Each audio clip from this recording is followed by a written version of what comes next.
Walker, telling him and his brother David Walker the story of the Ghost. A story where 60 Tier 1 operators were sent to a hospital to evacuate it against 500 enemy soldiers. And, well, things don't go so well for them. The 60 were cut down to 15. They wouldn't last another night, and the enemy held them. They evacuated the hostages, sending only one of their own to lead the way. The rest returned to the line and took up positions beneath the bodies of their fallen brothers. As they lay in wait, the blood from the dead poured on them. Stuck to their skin like a shroud, changing them, anointing them. When the enemy drew near, the remaining 14 rose out of the desert sand. They were like hunters that couldn't be seen, using stealth their enemies couldn't defend against. When the men ran dry of ammunition, they used their blades. And when the blades ran dull, they used their hands.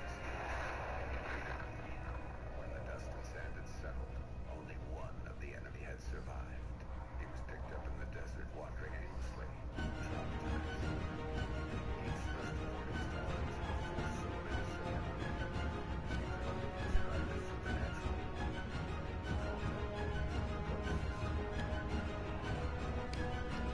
At the time of Elias Walker telling the story to his sons Logan Walker and David Walker, who is also known as Hesh, they both thought that this was a ghost story. A story to teach hard work and dedication, and that eventually that perseverance will pay off in the long run. And at this time, Logan was only 16 years old. He was born in 2001 in America, and it just so happens that this is when the Odin strikes take place. The Odin was a satellite in outer space owned by the United States Army that was essentially filled with giant lead rods and could shoot anywhere on the Earth at any time. Unfortunately, this satellite was hacked by the Federation Army and launched at California. Now, in this very first mission of Call of Duty Ghosts, we see our three main characters scramble to stay alive, and as it turns out, all three of them do. But the main story of Call of Duty Ghosts doesn't take place until the main Federation War, which is going on 10 years later. You there? Hesh. Logan. Copy. Yeah, we're here. Go ahead. So 10 years later, Logan and Hesh are working for the United States Army. And the first mission picks up with the two of them working together with their trusty companion, Riley, the doggo. And this first mission picks up with them on patrol outside of the wall, the area that separates the Federation Army from essentially California and them invading. And on this mission, you take out several Federation soldiers, but before the end of the mission, you report back to your reporting officer, who just so happens to be your dad, Elias Walker.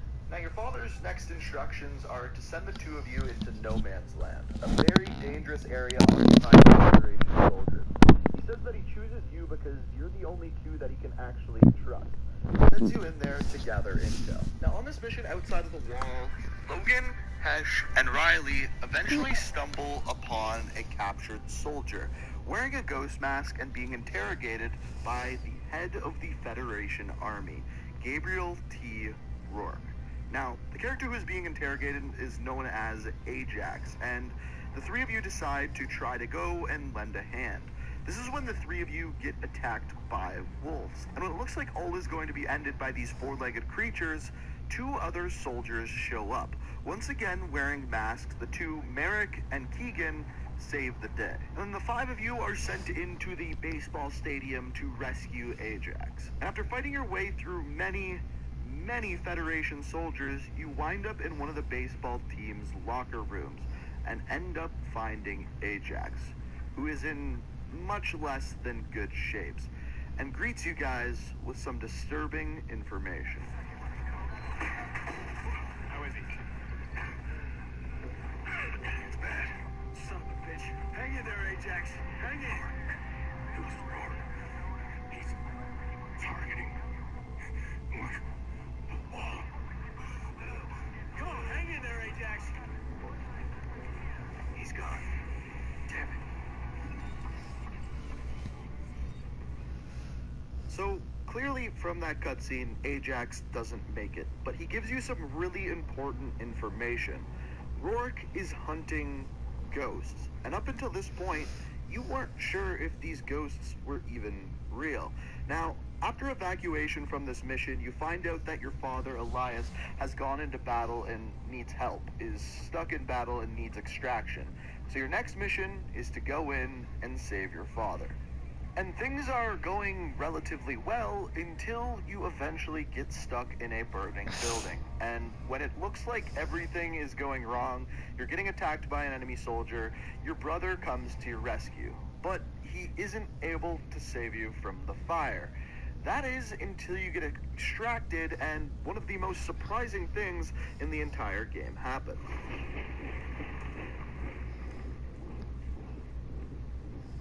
All right, get us out of here!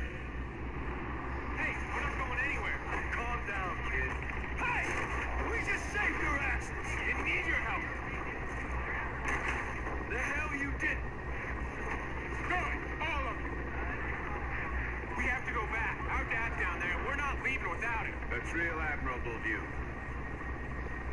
But your father's not there anymore. Dad, this whole time you were one of them. You're try the ghost. That's your commanding officer. You boys have no idea how hard this was for me. But once I make a choice, there's no turning back. You and your brother still have a lot to learn, but you passed all your tests. Welcome to the Ghosts. We're ready. We'll lay down. There's no way you ever could. I'm proud of you. Both of you. It's all well and good. But what the hell are we gonna do about Rourke? So after that real touching moment where you find out that you could never let Daddy down, some interesting realizations set in. First thing, that story your dad told you at the beginning of the game was 100% true, and your father, Elias, was actually one of those soldiers. But to make things even crazier, another one of those soldiers was Rourke, the same guy who is currently hunting and killing all of the ghost soldiers. And now that you're inducted into the ghosts, your next job is to find and kill Rourke. Now, this is easier said than done. You fight your way through fireworks, underwater, pretty much you name it, until eventually Rourke finds you. He uses tear gas and captures all of the ghosts at once.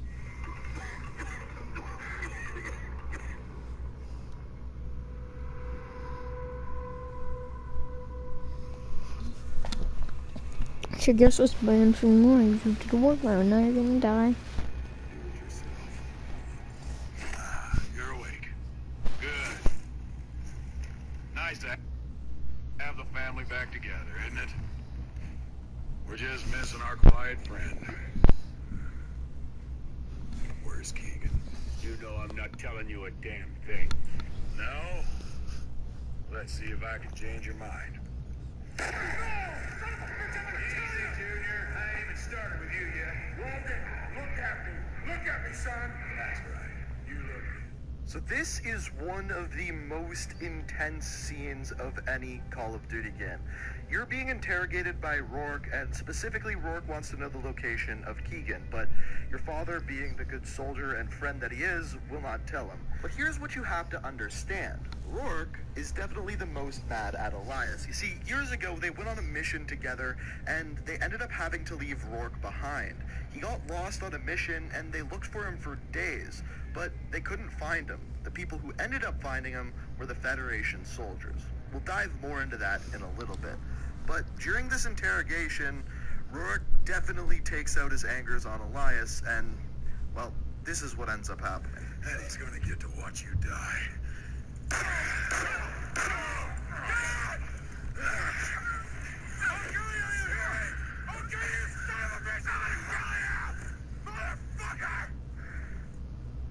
I'm proud of you, Logan.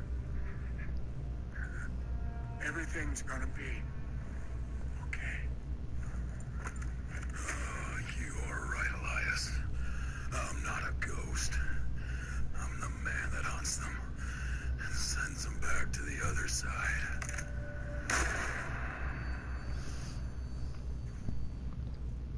So after your father tells you he's proud of you, Rourke kills him in cold blood, right in front of you. And in my opinion, this is one of the saddest scenes of any Call of Duty game. Now, after this, you and your brother are still held captive, but are later rescued by Keegan. And after escaping, you're in full-on kill Rourke mode. So eventually, you and your brother track down Rourke onto a train or a monorail, and you track him down and you're fighting him on there, and you realize he is going to escape on this train. So what you do is order an Odin strike onto the train so that Rourke can't get away. And this is exactly what happens. The train rail blows up, you fall into the ocean, and you end up fighting Rourke underwater in one of the train cars. And eventually, Logan and his brother win when Logan shoots Rourke dead in the chest. And as it turns out, both brothers manage to escape out of the train car and swim up upon shore, where you see a really weird-looking sunset with more Odin strikes landing on the train track.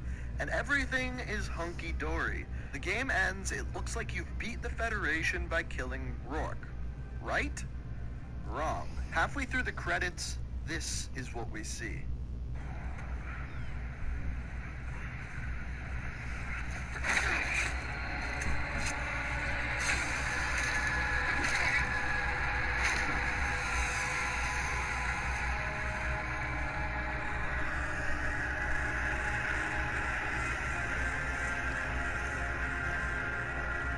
Look at what you did.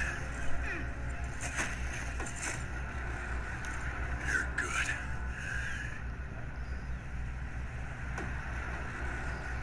You'd have been a hell of a ghost. But that's not gonna happen.